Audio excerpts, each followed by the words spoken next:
dispelling the confusion concerning the 2,300 days. Those who are in opposition to the doctrine that the 2,300 days find their terminus in the end of the world are among themselves at strong variance over when the days do supposedly end, just as they are over the truth of a multitude of other doctrines. Fully evident, therefore, is the fact that none of them have the truth on the subject, and yet in spite of this fact, they fail to see that the spirit which has led them into their present state of schism, doctrinal difference, strife and confusion unparalleled in history, cannot possibly be the spirit of truth, who alone can lead them into the truth of the 2,300-day prophecy. Thus they continue darkening Christianity with what they imagine and proclaim to be light on it.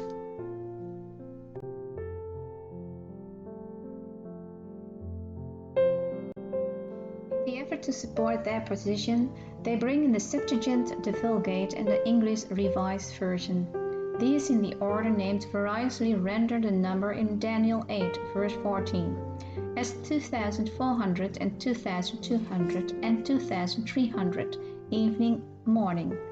This difference alone is ample proof that the renderings are not the sound results of exact literal translations of the verse, but rather are the product of interpretative translations of it, engendered of theological preconceptions on the subject.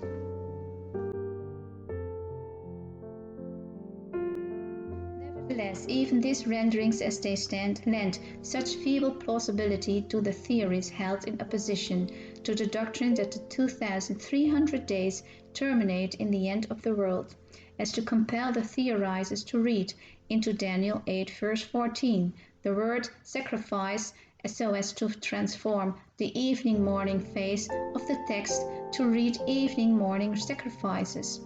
Next, on the grounds that there were 2 sacrifices a day, they split the number of them in half, and the number being 2,400, 2,200, or 2,300, depending on which version they use, they get respectively 1,200, 1,100, 1,150 days.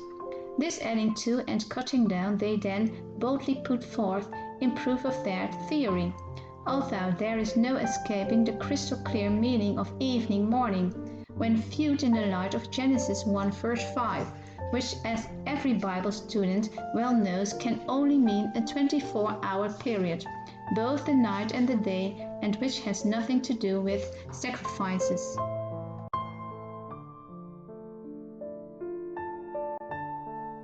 Very plainly, therefore, the numbers 2,400 and 2,200 and the interpolation of the word sacrifices are the vain results of the false interpretation of Daniel's prophecies. The discrepancy between the two figures is due to the difference in the dates necessary to work out the different ideas on the text, exposing both the ambition and the fate of those responsible for this vain attempt to place the fulfillment of the prophecy. The Lord declared unto Daniel, "Also the robbers of thy people shall exalt themselves to establish the vision, but they shall fall." Daniel 11 verse 14.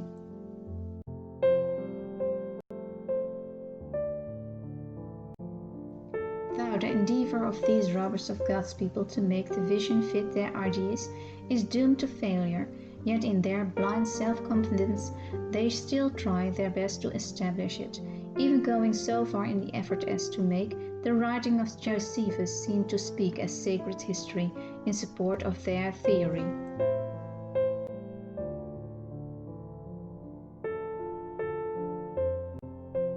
And indeed it so came to pass, says the Jewish historian, in the passage which they most commonly used, that our nation suffered these things under Antiochus Epiphanes according to Daniel's vision, and what he wrote years before they came to pass. Antiquities, Book 12, Chapter 5. Though Josephus does not even remotely allude to the number of days mentioned in Daniel 8 verse 14, yet because he does apply the vision to the work of Antiochus Epiphanes.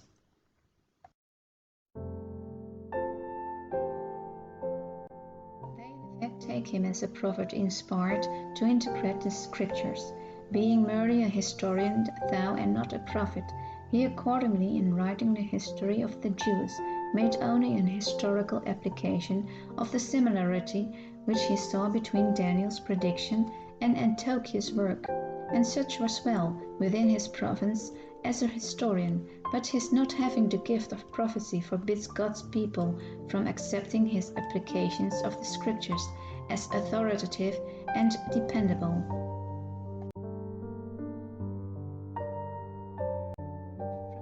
Of wrestling, juggling, rationalizing, and explaining away of simple facts, the candid reader will see to what lengths men are going in order to dodge revealed truth, which they do not like, and to lock arms with private theories to their liking. True, indeed, is the saying, give a man a theory, and the facts will come trooping after.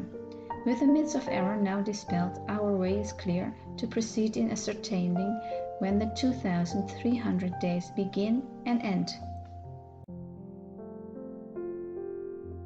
From Daniel 7, it was seen that the throne of judgment or of cleansing was not to be set up until some time after the little horn power came into existence, while from Hebrew 9, verse 24 to 27, it was seen to be set up some time before the end of the world. Now to throw into full focus the light on the facts already brought forth, we must go to Daniel 8 and 11, to the express prophecy of the subject, the 2,300 days.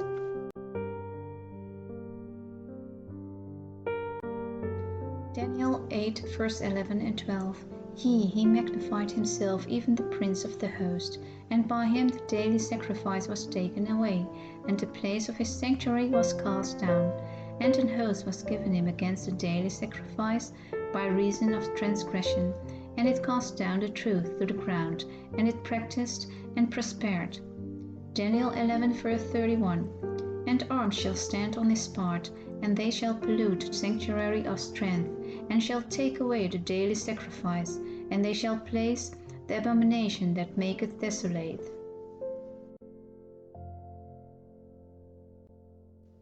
From this juxtaposition of Daniel 8 verses 11 and 12 and Daniel 11 verse 31, the reader will observe that both scriptures are speaking of the same power, and Christ, predicting the signs of the end of the world as he looked forward along the stream of time, declared, when ye, his followers, were to be living at the time that this horn power was at work against God, his truth, and his people, therefore shall see the abomination of desolation, spoken of by Daniel the prophet, stand in the holy place. Whoso readeth, let him understand. Then let them which be in Judea flee into the mountains. Matthew 24, verses 15 and 16. These clear words of Christ himself place the work of this power in the future from his time.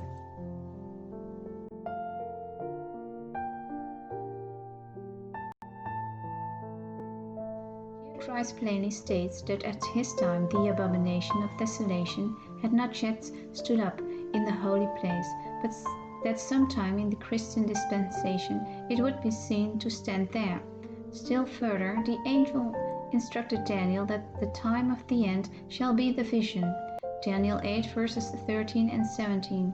These two facts carry sweeping proof that the 2,300-day period could not terminate until, following Christ's time, the daily be cast out and the abomination set up, for both of these events were to take place within the 2,300 days.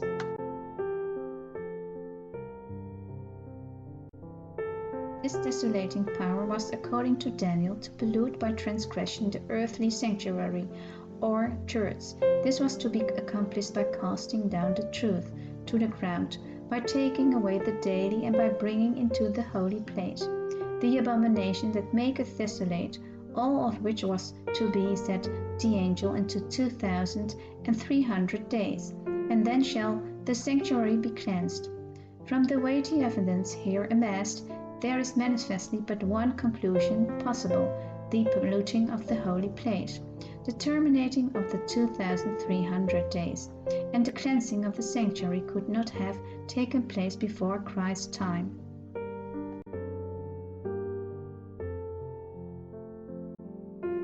Tracing the resounding finality of these threefold conclusions in numerous voices which insistently localize within the Old Testament period, the events bound up with the 2,300 days ought now to silence themselves completely and forever. But if they do not, then God only knows what they may next proclaim. You cannot afford, brethren, now that the light is come, to let slip from you the opportunity of breaking away from the theories of men herein discredited by the Spirit of truth, and of placing your feet firmly on the solid foundation here established in their place by the testimony of Jesus Christ.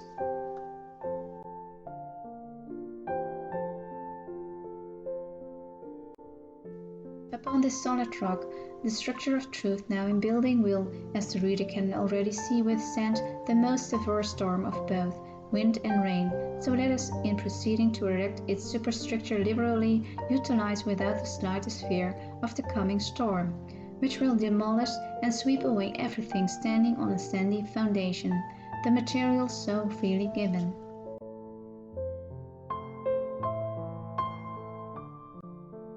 The earthly sanctuary, the abomination with the wicked power here under discussion brought in, must necessarily be cast out, and then the truth also the daily, which the same power trod down and cast out, must be restored. Very obviously, therefore, there is not the slightest room for doubt as to either the way in which the sanctuary was polluted, or the way in which it must be cleansed.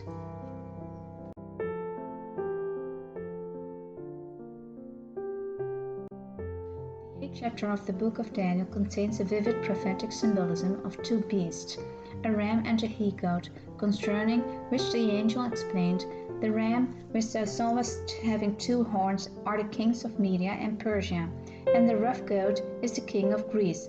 Daniel 8 verses 20 and 21.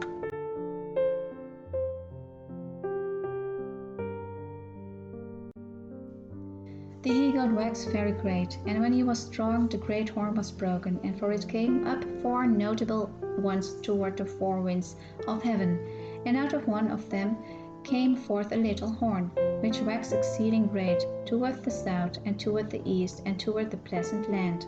Daniel 8 verses 8 and 9. The great horn that is between his eyes, explained the angel, is the first king, Alexander.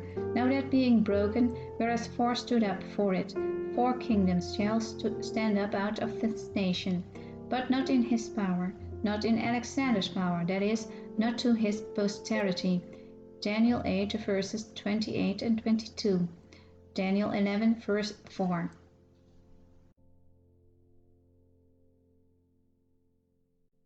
And in the latter time of their kingdom, when the transgressors, the Jews, are come to the full, a king of fierce countenance and understanding dark sentences shall stand up, and his power shall be mighty, but not by his own power, for arms shall stand on his part.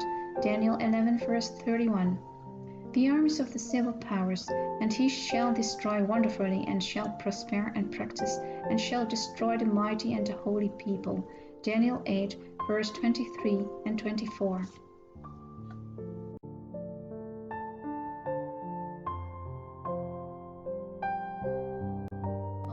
Then Daniel 8 verses 22 to 24 is parallel with Daniel 7 verse 25.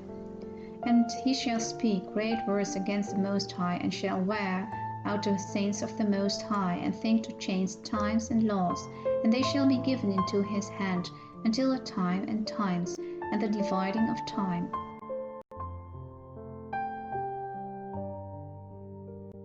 Daniel had the vision in Babylon, northeast of the pleasant land, Palestine. From Babylon the exceeding great horn first south, next east, then north, in order to make the turn westward, toward the pleasant land. Thus it went in all 4 directions, denoting that it became a world power. Moreover also the brass of the great image of Daniel 2, which Daniel explains is to bear rule over all the earth, represents Grecia. However, is neither the goat's first horn nor his subsequent 4 horns bore universal rule, than to fulfill the prophecy of the brass kingdoms. To exceeding great horn must be the one to bear rule over all the earth. Daniel 2 verse 39.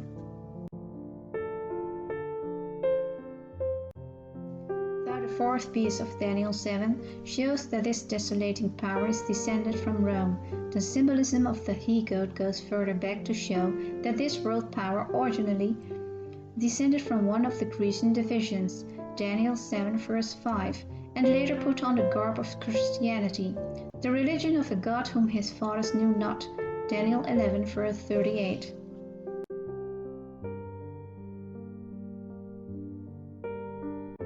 Gradually assuming the ornaments of the sanctuary, he before long magnified himself against the Prince Christ of the host, the Christians, and discarding the God of his fathers, he ostensibly became Christianized, but at what cost to Christianity? Not only was the daily taken away, but also the place of his sanctuary was cast down. Tract 3, page 30. In other words, he cast down the Lord's place and there set up his own, elevated himself to Christ's place.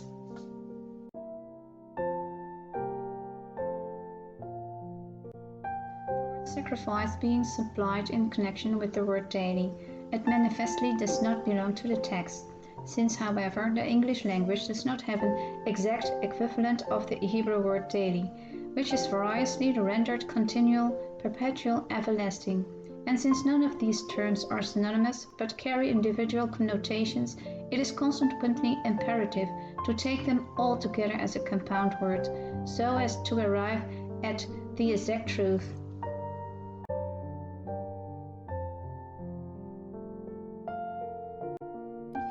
Of this fact, also the fact that the Sabbath doctrine is the only Bible doctrine in the Christian era that can possibly be designated as daily, pertaining to worship in respect to eighth day, as well as first continual, 2 perpetual, and 3 everlasting, from time immemorial to time eternal. It is hence evident that all these various renderings can apply to no other doctrine than the Sabbath, the eternal rest day, and in divine certification of its perpetuity, ring on through the centuries from Sinai the immutable words. For the children of Israel shall keep the Sabbath, to observe the Sabbath throughout their generations, for a perpetual covenant. It is a sign between Jesus and the children of Israel forever. For in 6 days the Lord made heaven and earth, and on the 7th day he rested, and was refreshed. Exodus 31, verses 16 and 17.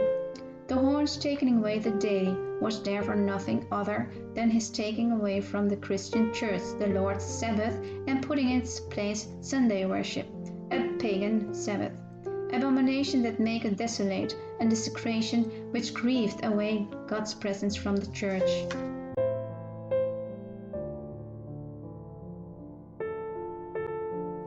And the he-goat were shown to Daniel in vision in the 3rd year of the reign of King Belshazzar, Daniel 8 verse 9. Daniel was astonished at the vision, but none understood it.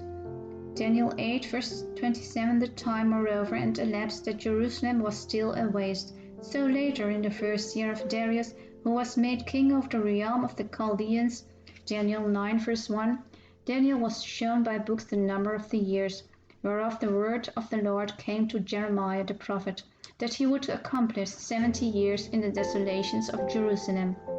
Daniel 9 verse 2, Jerusalem, however, was still as desolation throughout the time of the people's captivity, according to the prophecy was fulfilled, and the vision was still, none understood, as is clearly seen from Daniel's prayer.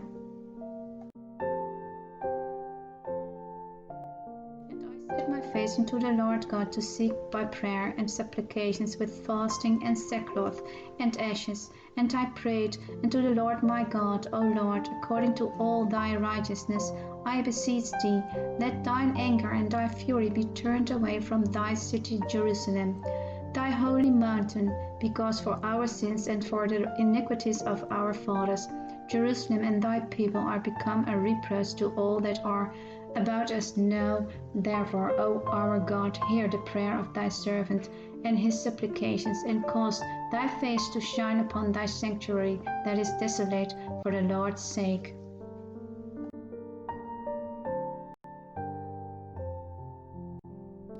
Whilst I was speaking in prayer, even the man Gabriel, whom I had seen in the vision at the beginning, in the 8th chapter, being caused to fly swiftly, touched me about the time of the evening oblation, and said, 70 weeks are determined upon thy people and upon thy holy city, to finish the transgression, and to make an end of sins, and to make reconciliation of iniquity, and to bring in everlasting righteousness, and to seal up the vision and prophecy, and to anoint the most holy.